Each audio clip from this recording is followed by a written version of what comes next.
Welcome back, everyone. We're now going to learn to use the 3 tools to rotary cut. This is an important skill and one you should become very proficient at.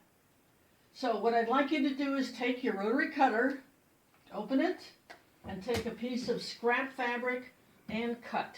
Just run the rotary cutter across it so you realize how easy it is to cut it, how sharp that blade is. And you can wiggle this. Any place your wrist can go, the rotary cutter can go.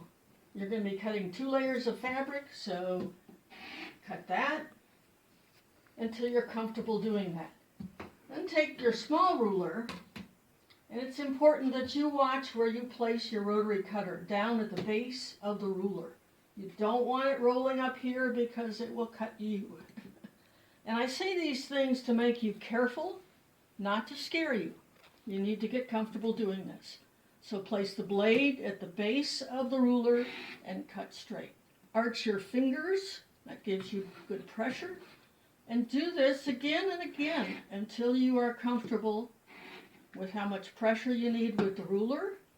And lighten up your pressure until you understand where you need to press either the ruler or the blade. So when you've done this enough that you've made a pile of scraps, then let's take your longer ruler and we're going to practice cutting the whole length of it.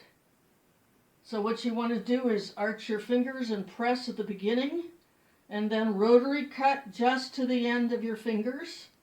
Walk your fingers up, continue to cut.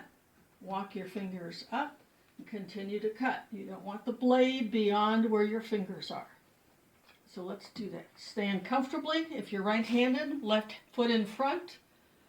This is counter height is probably pretty comfortable. Most tables are not, so you can buy some little lifters to make it a little bit taller. So here I am arched. I'm going to cut up to my fingers. I'm going to walk my fingers up. Place the blade, keep cutting, walk my fingers, keep cutting, walk my fingers until I'm done. Easy, accurate, fast. So let's do it wrong. Let's take and not move our fingers and press, and as I go up here, you see that ruler slides out of the way. A mistake. Easily corrected by another cut. So practice this until you're comfortable. So the first application we want to make is to square fabric. So this is about 20 inches of fabric that has been pressed, ironed. If we haven't done it already, we ought to review the parts. The 2 edges are called the selvage, and they are woven so they will not ravel. This is the ravelly edge, and the other edge is also ravelly.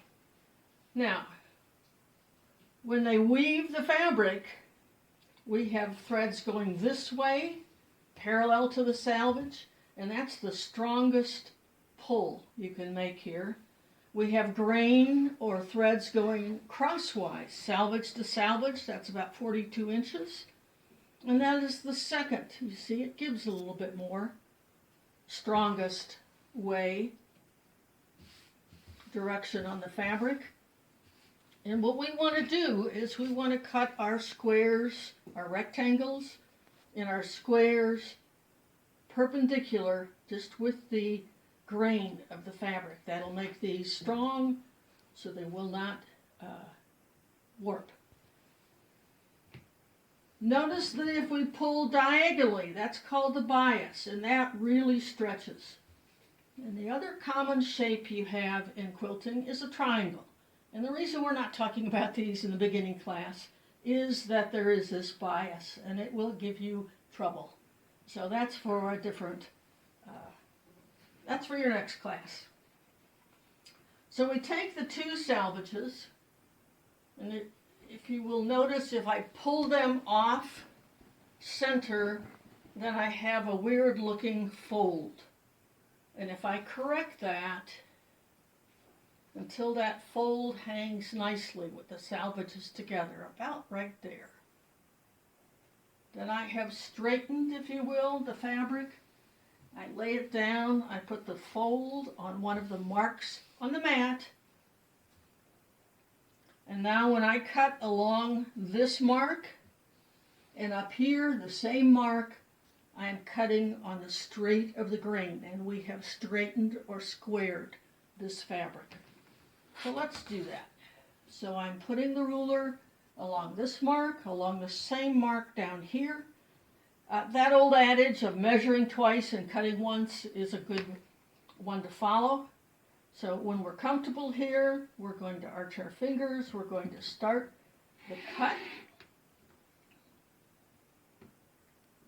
And continue to cut and walk our fingers. And this is the straight cut on the straight grain of the fabric.